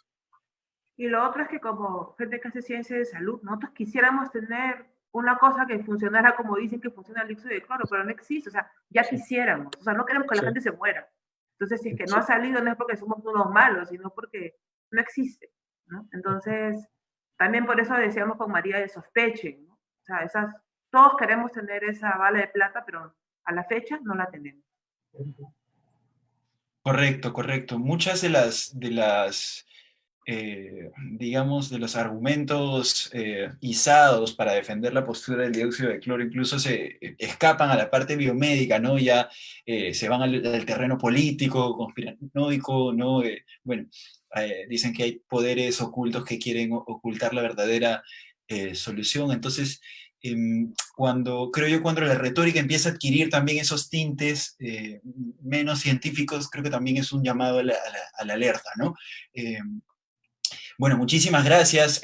Recalcar otra vez que en tiempos de tantas novedades, en tiempos de un nuevo coronavirus, de pandemia, las propias conclusiones científicas son objeto de cuestionamiento, de duda permanente, ¿no? Y por eso existen las retracciones, ¿no? Por eso existen las correcciones, y estamos aprendiendo, estamos ante un sinfín de hipótesis, y hay que ser muy claros en ello, ¿no? Como los panelistas han dicho, hay que ser muy cuidadosos con las cosas que manejamos a nivel de prensa, porque llega mucha gente, y la verdad es que es una gran responsabilidad que tenemos, ¿no? Es una gran responsabilidad que tenemos. Bueno, creo que sin más que decir, hay muchas personas que, como les digo, han quedado las preguntas, pero han sido respondidas en el transcurso de las respuestas.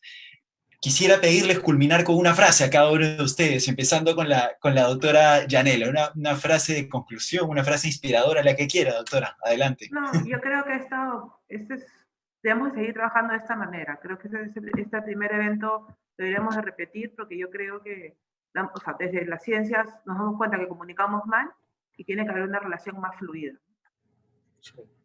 Estupendo, muy bien. Hecho el llamado entonces. Doctora María Lazo. Bueno, gracias por la invitación. Veo que aparecen algunas preguntas más, y lo que haría yo es invitarlos a que sigan asistiendo los días siguientes, porque van a haber algunos conceptos más relacionados a investigación. O sea, acá lo que hemos visto es comunicación científica, pero probablemente esta pirámide que yo les he explicado es algo que se va a ahondar mucho en los siguientes días. Y creo que solo me quedaría con esta frase que a mí me encanta, que es tener pasión por la pregunta y no por la respuesta, ¿no? Y creo que aplica también mucho para su área del periodismo, ¿no? Totalmente, totalmente. Repito para que quede bien claro, tener pasión por la pregunta y no por la respuesta. Esto no es un partido de fútbol, muchachos, amigos, amigas. No, muy bien, tener pasión por la pregunta y no por la respuesta. Y para cerrar con el doctor Maita Tristán, adelante. Bueno, primero agradecer la oportunidad y coincido con Camila de que se ha abierto una puerta importante que no se debería cerrar. Necesitamos mayor contacto y comunicación de la academia con ustedes, porque si no comunicamos lo que hacemos y si esta información que se va generando no llega a las personas, primero que no cultivamos una cultura científica, donde las personas pasen de un pensamiento mágico religioso a un pensamiento crítico.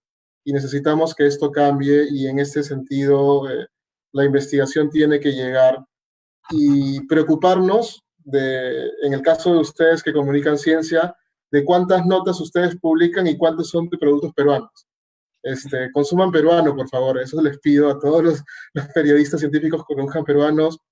Cada vez hay más investigación en las universidades, estamos trabajando mucho más, y la diferencia es que los que investigan en Perú buscan soluciones y buscan responder preguntas de lo que nos pasa a nosotros. Entonces, creo que eso también les va a interesar a ustedes, y la única forma de que crezcamos como país es evidentemente que investigamos más, pero para poder investigar más necesitamos que más se use lo que conocemos. Entonces, lo que investigamos, entonces allí el trabajo de ustedes es primordial, y acercar mucho más a los divulgadores y periodistas científicos, a los investigadores, a la academia y a las revistas científicas, va a ayudar a que este proceso sea más catalítico y que tengamos mejor calidad de información para todos.